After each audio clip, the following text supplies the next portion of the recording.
Le récit que je souhaite vous conter a débuté en 2016, lorsque l'appel de ces montagnes a vibré en moi.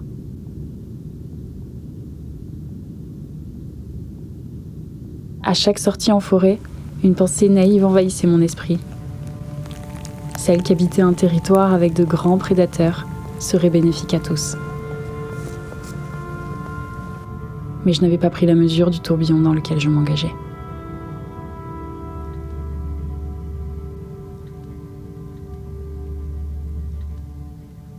Quand je foule les premiers sentiers il y a 5 ans, strictement aucun loup ou lynx n'était installé ici.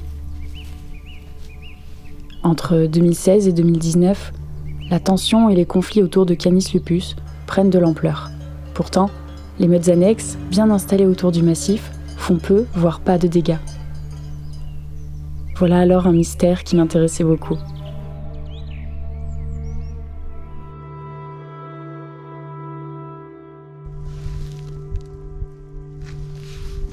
Fin 2019. Ce n'est plus l'étude de la situation qui m'anime, mais bien la flamme d'un individu qui bouleversera ma vie entière.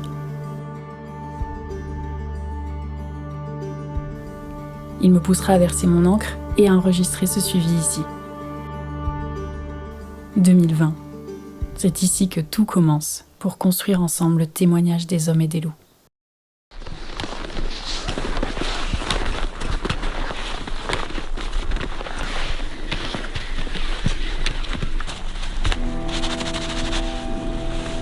Réaliser un film naturaliste sur la troisième voie, allié au mysticisme de la communication interespèces.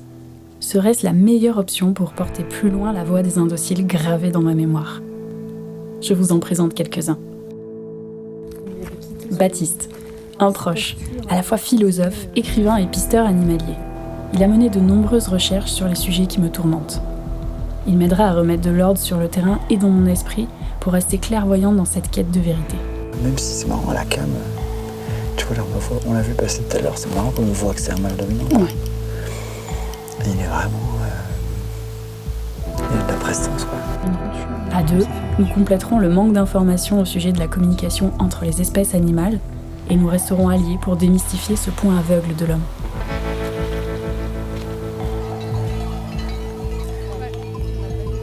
Il y a aussi Delphine et Geneviève, 2 bergères menant leur troupeau sans chien de protection entre les frontières de 3 meutes de loups. Elles seront au cœur de notre scène principale. Voilà Gilles, mon acolyte, un chasseur passionné par sa montagne, y compris les loups et les lynx qui la peuplent. Ce natif crée un lien important entre les habitants aux opinions divergentes. Il m'épaulera, notamment pour démontrer les bienfaits des services écosystémiques rendus par la faune à nos montagnes. Néanmoins, chasse de régulation par l'homme et prédation naturelle peuvent-elles se côtoyer ?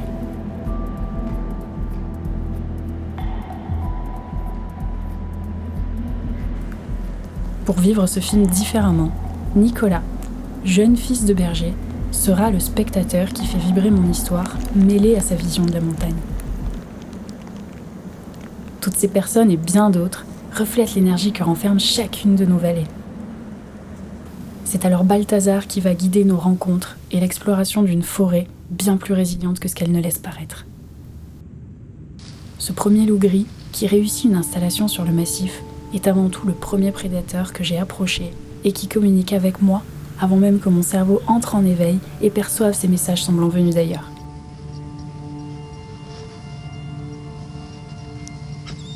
D'ailleurs, j'y pense. Si les louveteaux n'étaient pas tous morts de braconnage mais d'une vieille concurrence naturelle, ce lynx que j'ai entendu,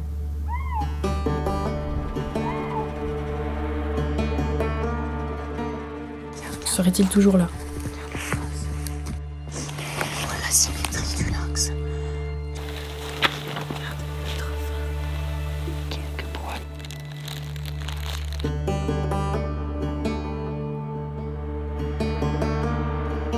De mon côté, je prends part à ce tableau, ce tourbillon que j'évoquais. Ainsi, mon rôle est de vous adresser le témoignage de chacun d'entre eux, avec une fervente envie de présenter la réalité et la beauté du lien qui nous unit.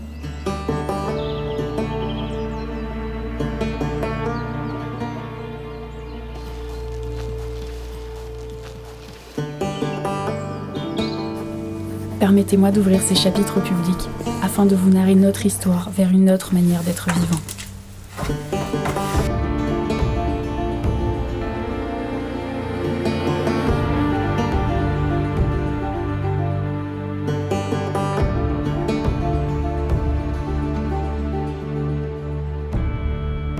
Notre lien, mon lien aux animaux sauvages, pourrait réveiller les plus humains d'entre vous, les indociles.